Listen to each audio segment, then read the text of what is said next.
नेहा, क्योंकि आप सब इसको महसूस करते हैं, आपने लिखा और लिखने से क्या हुआ है कि लोगों तक वो पहुंचा है। आपने क्या चेंजेस, क्या परिवर्तन महसूस किए अपनी लेखनी के बाद, अपनी जिंदगी में, अपने सोसाइटी में, लोगों के दृष्टिकोण में क्या परिवर्तन आपने अपनी लेखनी के बाद महसूस किए? ये कहना तो मुश्किल होगा कि सोसाइटी में कैसा परिवर्तन, बट ये ज़रूर कह सकती हूँ कि जिन लोगों ने हमारी किताबें पढ़ी हैं और जब वो हमें रीच आउट करते हैं तो एक अवेयरनेस महसूस होती है कि उन लोगों में एक अवेयरनेस आती है कि अच्छा कोई, जैसे मेरी पहली किताब है विजयंता एट कारगिल, एक 22 साल के मार्टर थे वो, बस 22 साल के। 22 साल की उम्र क्या होती है? 22 साल की उम्र में यहाँ बैठे कितने लोगों को पता भी नहीं होगा 22 साल में कि वो करना क्या चाहते हैं। उस उम्र में किसी ने अपनी जान भी दे दी। तो एक अवेयरनेस आती है उन लोगों में कि कैसे हमें समझना है कि हमारी ज़िंदगी का क्या अर्थ हो सकता है और हम अपनी ज़िंदगी के साथ क्या क्या कर सकते हैं। तो वो अवेयरनेस देख के अच्छा लगता है। ज़रूरी नहीं है कि और हम ये हमेशा बोलते हैं, ज़रूरी नहीं है कि आप फ़ौज को ही ज्वाइन करें कुछ अच्छा करने के लिए, कुछ बड़ा करने के लिए। लेकिन कहने का मतलब बस ये है कि आप जो भी करें आप अपनी ईमानदारी से करें, मतलब आप अपने हिस्से की जिम्मेदारी को ईमानदारी से निभा लें, बस उतना ही बहुत है एक फ़ौजी के लिए। तो और एक और चीज़ जिसका ये एग्जाम्पल दे रही हैं, 20 साल, ये दो जो आपको दिख रही होंगी, ये ऐसा लग रहा है कि बहुत कम उम्र में शायद आप इतना समझने लग गए, इतना जान गए, इतने अपनी उम्र से, मुझे लगता है जो मैच्योरिटी आपने महसूस की शायद इन्हीं परिस्थितियों की वजह से। नेहा, हाँ, हम बड़े तो जल्दी हो जाते हैं, ये बात ज़रूर है। ओवरनाइट लगता है कि कुछ साल ऐड हो गए। आज भी मैं कभी किसी की शहादत पे अगर इंटरव्यू वगैरह देख रही होती हूँ बच्चों का, तो मुझे अपने टाइम पे याद आता है कि मैं 12 साल की थी और मेरी मम्मी थोड़ा शाय हैं कैमरा को लेके, अभी भी वैसे पीछे पीछे रह रही हैं। तो वो उनके सामने ना कोई माइक लेके जाता था, वो बोल नहीं पाती थी। तो मुझे उस समय में भी, उस उम्र में फ़ील होता था कि मुझे तो बोलना है, मुझे बोलना होगा, है ना, क्योंकि मैं ये नहीं चाहती कि लोग सोचें कि हम बोल नहीं सकते। क्यों आई मेरे दिमाग में ये थॉट? आने का ज़रूरत तो नहीं था, लेकिन आता था। ये लगता था कि अब हमें we have to live up to the name of our father.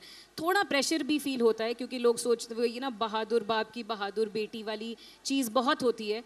But we understand, I mean I hope सब लोगों को ये बात समझ में है कि हमारी भी एक जर्नी है। वैसे ही आई डोंट थिंक हम लोग सेम तराजू में सबको सोचते हैं। आई रियलाइज़ कि सबकी एक जर्नी है, बट आई थिंक हमारी कहानियाँ पढ़ के उनको अपनी जर्नी की थोड़ी और सिग्निफिकेंस समझ में आती होगी। और कौन कौन से आप लोग आगे क्या क्या लेखन में लेकर आ रहे हैं, आपकी कृतियाँ क्या क्या होंगी और हम क्या पढ़ पाएंगे आपसे जुड़ी, आपकी ज़िंदगी से जुड़ी चीज़ों को, उसके बारे में भी 2 line.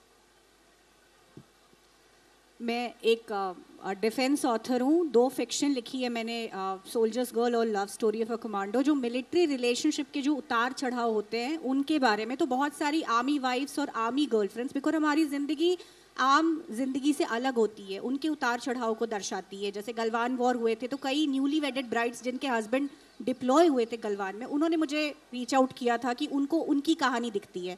Force behind the forces एक ऐसी कहानी निकल के आई है जो कि वीर नारियों की वॉइस है, मैं कहूँगी। अभी मैं मिली थी कर्नल संतोष बाबू, जो हमारे महावीर चक्र गलवान वॉर के हीरो, उनकी वाइफ संतोषी मुझसे छोटी हैं। जब मैं उनसे इस मार्च में मिली, उन्होंने मुझे गले लगाया और कहा कि किसी ने उनको गिफ्ट करी थी किताब, बिकॉज देश की स्वतंत्रता और संप्रभुता के लिए सिलसिला रुकने वाला नहीं है। परिवार बिखरते रहेंगे, औरतें विधवा होती रहेंगी, बट एक इस किताब के माध्यम से आर्मी वाइफ्स हैं, वीर नारियां हैं, उनको उनकी कहानियाँ दिखती हैं, उनको एक वॉइस मिलती है आगे। क्योंकि मैंने बताया स्टोरीज ऑफ लॉसेस है, लिखना बहुत डिफ़िकल्ट है। किताब सक्सेसफुल रही इसलिए फोर्स बिहाइंड द फोर्सेस 2 लिखने का प्रेशर है, बट मैं उस डार्क जोन में नहीं जाना चाहती। इससे निकलने के लिए मैं एक बलिदान लेकर के आ रही हूँ स्पेशल फोर्सेस पे, वो हार्पर कॉलिंस लेकर के आ रही है 2023 में। और 5th किताब अभी क्लासिफाइड है, वो आने वाली है। इंस्पायरिंग स्टोरीज़ हैं। मैं ऐसी कहानियाँ लिखती हूँ जहाँ लोग दर्द को, ट्रॉमा को, ग्रीफ को करेज में ट्रांसपायर करते हैं।